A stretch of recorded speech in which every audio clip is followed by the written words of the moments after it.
Nike just released a brand new commercial featuring Caitlyn Clark and her new Kobe shoe that she released today. And I saw this commercial yesterday on social media. I thought it was so cool. There's a shot when she's in the locker room and she opens her eye and it like turns into what looks like a snake eye, but when you zoom in, it's actually the Kobe logo. Remember when the Nike app crashed right at 10 a.m.? And sneakerheads everywhere started hammering their screens like they were trying to win at Street Fighter? That wasn't a bug, that was the Caitlyn Clark effect exploding in real time. 13,000 pairs of a Kobe-branded special edition vanished in under a minute, turning checkout screens into digital graveyards and turning resale sites into slot machines on overdrive. Heard that Nike stocked about 14,000 of these, and that is an unconfirmed report, but they sold out in less than a minute. If that's any indication of what a Caitlyn Clark signature shoe will do, I think Nike better continue to get on it and get ready to launch this brand. Meanwhile, just a browser tab away, A'ja Wilson's carefully curated signature line sat untouched.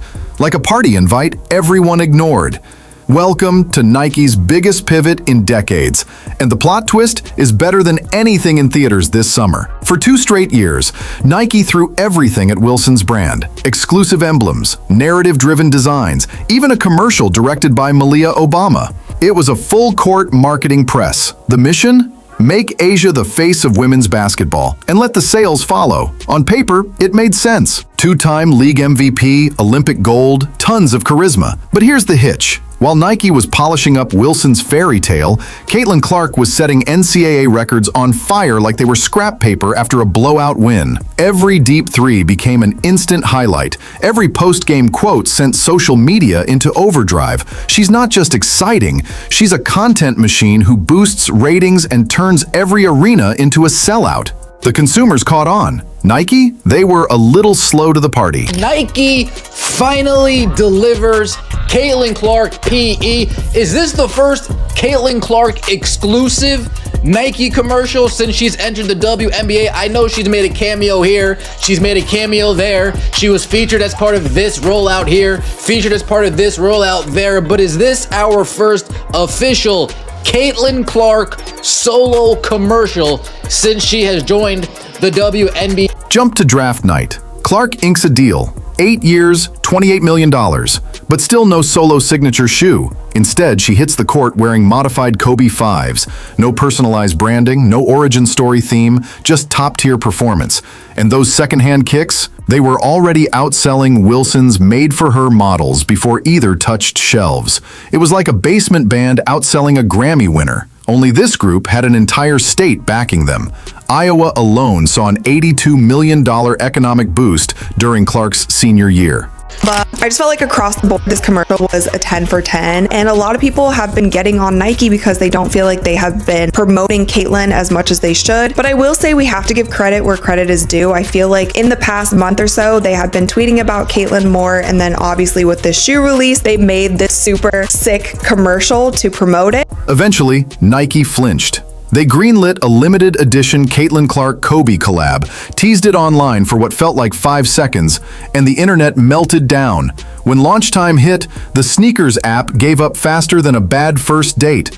Buyers flooded Twitter with screenshots of error messages, while resellers popped champagne, and prices spiked from $190 to $600 in a heartbeat. StockX couldn't even keep up. Nike released the shoe this morning for $190. That was the going rate for the signature sneaker.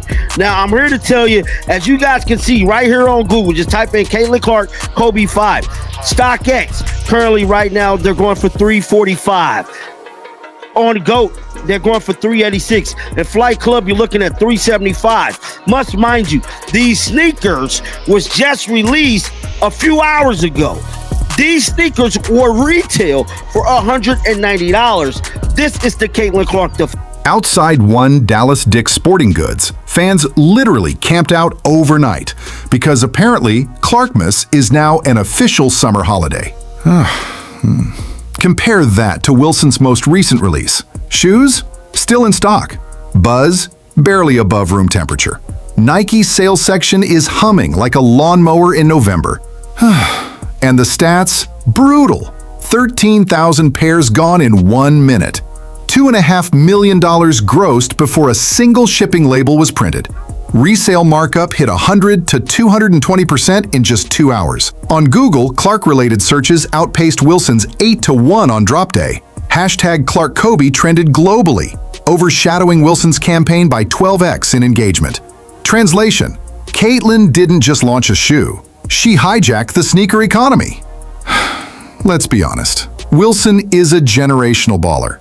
But selling sneakers takes more than talent. It needs a story, scarcity, and gravity. Nike nailed the first two with Wilson: rich branding, tight supply. But the public just didn't bite. Her line read more like a tribute album than a chart topper. Clark? She breathes hype. She doesn't chase the spotlight, it follows her. She doesn't need glossy ads or creative directors. Just give her a ball and let her pull up from the logo. That's the marketing campaign. And it works, not just on basketball diehards. Middle schoolers, rec league dads, even your uncle who swears he could have gone pro, all feel connected to her fearlessness. She connects across age groups the same way MJ did in the early 90s. No briefing required. Now here's where it really heats up. Wilson has publicly asked for more respect. Sometimes rightfully so, sometimes with a chip on her shoulder. She's brought up unequal treatment, media narratives, and frustrated question why her resume hasn't translated into retail success.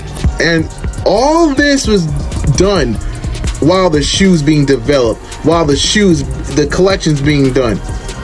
To demonize Caitlyn Clark and try to label her as a privileged white girl that's getting all the privileges, even though she earned everything she got. This ain't about color. This is about good and bad. And I find this a little evil. I find this evil. This is beyond bad, because you had the ability to speak up and say, hey, everybody, relax. Don't get on Caitlyn Clark. She got a shoe deal. That's cool. I got one too. Mine's taking a little bit, but it's going to come out. Just be patient. She could have came out and said that, but she didn't. Here's the wildest part. Nike went all in trying to turn A'ja Wilson into the face of its women's basketball brand. They gave her a contract extension worth over $20 million, crafted entire marketing campaigns around her underdog appeal, and pushed her narrative like a salesman chasing a year-end bonus. But here's the reality. You can't manufacture the kind of magic Caitlyn Clark naturally delivers. She signed an 8-year, $28 million endorsement deal and instantly became Nike's biggest marketing weapon, without the company even breaking a sweat. Every time Clark hits the court in Nike gear, it's a multi-million-dollar advertising win. Wilson relies on carefully choreographed budgets, commercial scripts, and curated brand stories. Clark, all she has to do is step on the floor. Nike did not fumble Caitlyn Clark. It takes years and years of research and development and building and designing and trialing and erroring to build a custom shoe line. Caitlyn Clark has played in only Kobe 5s and Kobe 6s almost exclusively for like the last 3 or 4 years. If they are building a shoe for Caitlyn Clark, that Caitlyn Clark is going to wear, that she's going to sell, that she's going to give away to her teammates, to her fans, to whomever, it has to be as good as, if not better, than the Kobe 5 or 6. And there's new Kobe variants out, and she doesn't wear them. She signed a $28 million 10-year contract with Nike. Year 2. We're in year 2 of that. The shoes are coming. They have to design them. It takes several years for this to happen. We're not just doing a colorway like Paige Beck. Now let's talk actual market impact, because this is where the A'ja Wilson campaign collides head-on with reality. Caitlyn Clark single-handedly generated a staggering $82.5 million in economic value for Iowa. That's not a rounding error. That's one athlete in one state. Her influence isn't just on the game, she's become a cultural phenomenon. While Nike kept force-feeding the A'ja Wilson story like a marketing experiment gone off the rails, they had their version of a female Jordan sitting right there in plain sight. The clues were obvious from day one, but Nike seemed more interested in chasing social clout than recognizing actual momentum. Even former Nike basketball executive Jordy Rogers came came out publicly, calling the company out for dropping the ball on the biggest breakthrough in women's sports. It took someone on the inside to confirm what fans had been shouting all along, that Clark was the generational star and Nike was too caught up in a narrative to notice. They pushed the hype, she delivered the substance, and while they stuck to the wrong story, Nike's stock took a nosedive to its lowest point in 5 years, all because they bet against the real game changer in women's hoops.